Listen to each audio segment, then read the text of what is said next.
Hi everyone, this is Killshot from 99 Gaming doing a video for The Walking Dead Road to Survival, and this is Scopely Character Slot RANT. So I have to address this, and I've mentioned it in several other videos, but this is just getting to a point of being beyond ridiculous that you cannot level your AR or feed enough characters into an AR because you're maxed out in the type of characters that you can carry.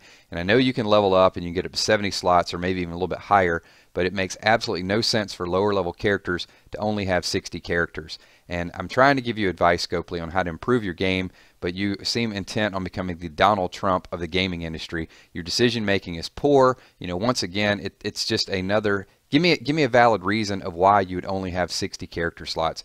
It's like me walking into a bank and the bank saying, "Kills, we don't want any more of your money because you've given us enough." I mean, this makes no sense. I mean, look at these characters that I have, and I'm going to have to take good, solid 4-star characters to the supply depot. So let's say, just hypothetical reason, we play this game for a year and somebody's got 20 or 30 5-star characters. You're going to get to a point where what are you going to do? You're going to feed 5-star characters to each other.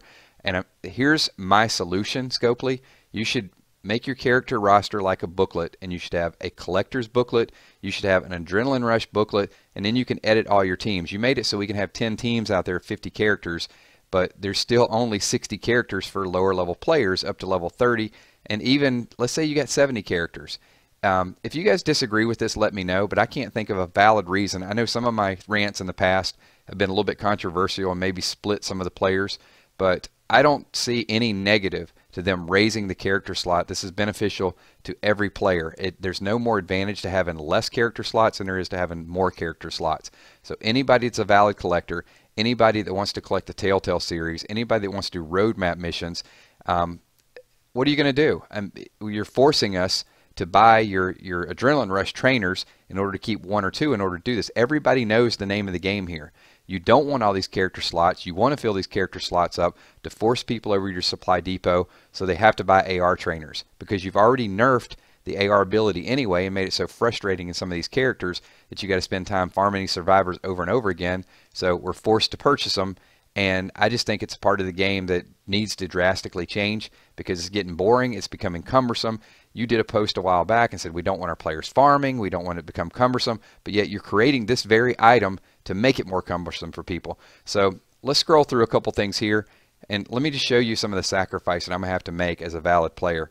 So look, I got a couple Shanes in here. What's wrong with having 2 Shanes? So you're going to force me to only have 1 Shane. It's a 4-star character.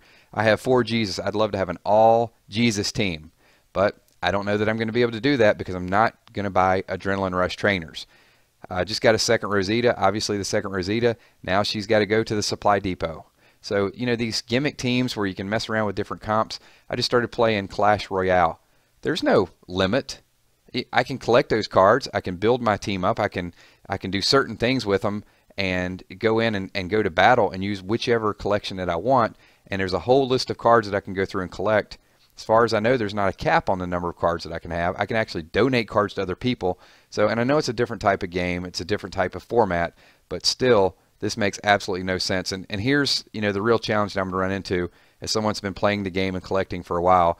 Some of these cards do have some sentimental value. So, you know, there's a Morgan that I just worked my butt off to get. You know, there's a 4-star Maggie. It was kind of rare.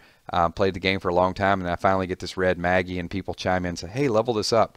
But now I've got 2 Carolines. Do I really need a 4-star Maggie? Be nice to keep it to mess around with those comps, but I just can't find a spot for it. Dale, 3-star. Look at some of these 3-star Dale, 3-star Dale, 3-star Dr. Stevens, 3-star Carl, 3-star Michonne. These are all cards that I know I can replace them with stronger cards, but they're cards that I want to keep. So I should have that option, but instead you're going to force me over to Supply Depot because I need at least 6 or 7 slots open at any given time in order to level my Adrenaline Rush. So what I'm going to ask all you players to do, top level players, whether we agree or disagreed on things in the past, give this video a thumbs up, share it with someone, get the word out to Scopely because they're the only ones that can change this. These character slots should be 90, should be 100, or shouldn't even have a limit on them. Scopely, you're making enough money, spend some money on your servers, make it where there's no cap. What's the problem with having 200 characters?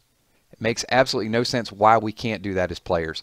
Thanks for watching. My name is Killshot. This is Scopely Character Slot RANT, and hopefully with enough feedback they will do something about this, and the sooner the better. Thanks again. Peace.